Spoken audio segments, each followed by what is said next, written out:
स्वाध्याय इयत्ता 7वी, विषय मराठी, पाठ 5वा, भांड्यांच्या दुनियेत. प्रश्न पहिला. खालील विधानांमागील कारणांचा शोध घ्या व लिहा. शेती व्यवसाय व स्थिर जीवनामुळे माणसाला भांड्यांची गरज पडली. उत्तर. शेती व्यवसाय व स्थिर जीवनामुळे माणसाला अन्न शिजवण्यासाठी व अन्न साठवण्यासाठी भांड्यांची गरज पडली. पूर्वी मोठ्या प्रमाणावर केळीच्या पानांवर जेवणाची पद्धत होती. उत्तर. लोखंडी भांडी किंवा तांब्या पितळ्यांची भांडी पूर्वी सर्वांना परवडणारी नव्हती. त्यावेळी स्टेनलेस स्टील भांड्यांचा शोधही लागला नव्हता. पूर्वी परसामध्ये केळी लावलेल्या असायच्या. केळीचे पान मऊ व लवचिक असते. भांडी धुण्या घासण्याचा त्रास व वेळ वाचत असे, म्हणून पूर्वी मोठ्या प्रमाणावर केळीच्या पानावर जेवणाची पद्धत होती. आज घरोघरी मिक्सर वापरतात.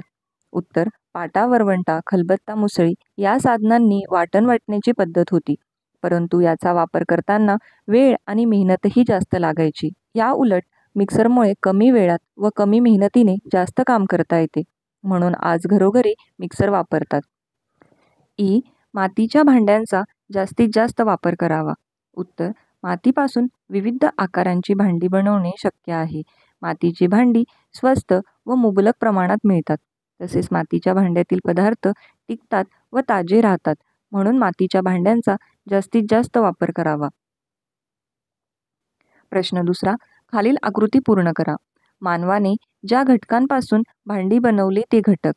तांबे, लोखंड, दगड, चामडे, लाकूड. प्रश्न तिसरा. भांडी हे मानवी संस्कृतीचे अविभाज्य अंग आहे. या विधानाबाबत तुमचे मत स्पष्ट करा. उत्तर. भूक ही मानवाची मूलभूत गरज आहे. ती भागवण्यासाठी माणूस अन्नांवर प्रक्रिया करतो. अन्न शिजवण्यासाठी व साठवण्यासाठी माणसाला पूर्वापार भांड्यांची गरज निर्माण झाली. स्वयंपाकघरात गरजेनुसार भांड्यांमध्ये विविधता येत गेली. जिथे जिथे मानवी समाज आहे तिथे तिथे भांडी असणारच, म्हणून भांडी हे मानवी संस्कृतीचे अविभाज्य अंग आहे. प्रश्न चौथा. तुमच्या घरातील निरुपयोगी वस्तूंचे तुम्ही काय कराल ते सांगा. उत्तर. आमच्या घरातील निरुपयोगी वस्तूंचा शक्य असल्यास आम्ही पुनर्वापर करतो. वस्तू जास्त खराब झाल्या नसतील तर गरजूंपर्यंत ती वस्तू पोहोचवतो. निरुपयोगी टाकाऊ वस्तूंपासून टिकाऊ वस्तू तयार करतो आणि तेही शक्य नसेल तर त्या वस्तू भंगार सामानांमध्ये विकतो. प्रश्न 5वा. 2 उदाहरणे लिहा. 1. मातीची भांडी. उत्तर. मडके, रांजण. 2. चामड्यापासून बनलेली वस्तू. पखाली, बुधले. लाकडी भांडी. उखळी, रुई. तांब्यांची भांडी. हंडा, घंगाळ. 5. चिनी मातीची भांडी. कप, सुरई. 6. नॉनस्टिकची भांडी. तवा, कढई. 7. काचेची भांडी. Glass, cup. प्रश्न 6. यांना काय म्हणतात? जेवणासाठी पंक्तीत वापरण्यात येणारे ताट. उत्तर. पत्रावळ. जेवणापूर्वी व जेवणानंतर हात धुवायचे भांडे. उत्तर. तस्त. दुधासाठीचे भांडे. उत्तर. चरवी. ताकासाठीचे भांडे. उत्तर. कावळा. पूर्वी आंघोळीसाठी वापरायचे भांडे. उत्तर. घंगाळ. खेळूया शब्दांशी. कंसातील शब्द व शब्दसमूह यांमध्ये योग्य बदल करून रिकाम्या जागा भरा. संत तुकारामांनी वृक्षांना सगळे सोयरे संबोधून त्यांचा गौरव केला. नित्योपयोगी वस्तू जपून व व्यवस्थित ठेवाव्यात. आज शाळेतील ज्येष्ठ शिक्षक मुख्याध्यापक पदावर विराजमान झाले. कुटुंब हे मानवी जीवनाचे अविभाज्य अंग आहे. आंघोळीचे पाणी तापवण्यासाठी बंब वापरण्याचे प्रमाण कमी झाले आहे. उत्तर. बंब तापवण्यासाठी इंधन म्हणून लाकडे जाळावी लागतात. आता लाकडे फारशी मिळेनाशी झाली. लाकूड जाळल्यामुळे धूर पण होतो. सध्या सौर ऊर्जेवर, गॅस सिलेंडरवर तसेच विद्युत शक्तीवर चालणारे गिझर उपलब्ध आहेत.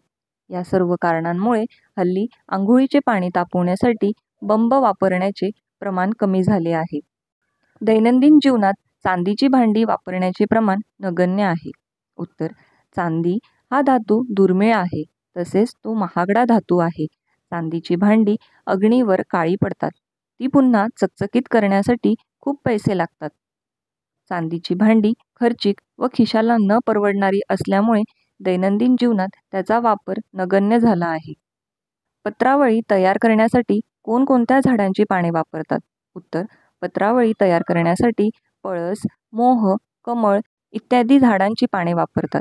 पत्रावळीची पाने एकमेकांना कशाच्या साहाय्याने जोडली जातात? उत्तर, पत्रावळीची पाने एकमेकांना कडुलिंबाच्या काड्यांच्या साहाय्याने जोडली जातात. पूर्वी वापरत असलेल्या व आता वापरत असलेल्या पत्रावळींमध्ये कोणते बदल झाले आहेत? उत्तर, पूर्वी झाडांच्या पानांपासून पत्रावळी तयार केल्या जात. आता कागद, प्लास्टिक इत्यादी साहित्यांपासून पत्रावळी तयार केल्या जात आहेत. पूर्वीच्या पत्रावळी आरोग्यदायी होत्या. आताच्या पत्रावळी आरोग्यास अपायकारक ठरू शकतात. क्रियाविशेषण अव्ययाचे प्रकार. 1. कालवाचक क्रियाविशेषण अव्यये. उदाहरण, पूर्वी, आधी, सध्या, हल्ली, सदा, उद्या, नित्य, वारंवार इत्यादी. 2. रीतिवाचक क्रियाविशेषण अव्यये.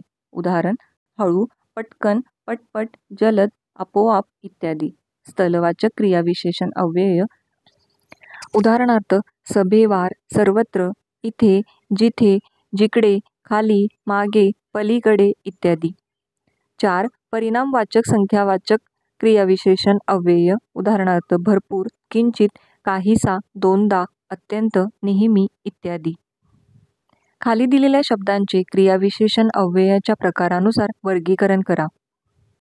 तिथे, दररोज, क्षणोक्षणी, सावकाश, तिकडे, अतिशय, पूर्ण, परवा, जरा, मुळीच, कसे, वर, थोडा, सतत, झटकन. कालवाचक क्रियाविशेषण अव्यय. क्षणोक्षणी, परवा, दररोज, सतत. स्थलवाचक क्रियाविशेषण अव्यय. तिथे, तिकडे, वर. रीतिवाचक क्रियाविशेषण अव्यय. सावकाश, मुळीच, कसे, पटकन. परिणामवाचक किंवा संख्यावाचक क्रियाविशेषण अव्यय. अतिशय, पूर्ण, जरा, थोडा. शब्दकोडे सोडवूया. खालील चौकोनातील अक्षरांमध्ये क्रियाविशेषण लपलेले आहेत. उभ्या, आडव्या, तिरप्या पद्धतीने अक्षरे घेऊन क्रियाविशेषणे तयार करा व दिलेल्या जागेत लिहा. 1. हळू. 2. आवाज.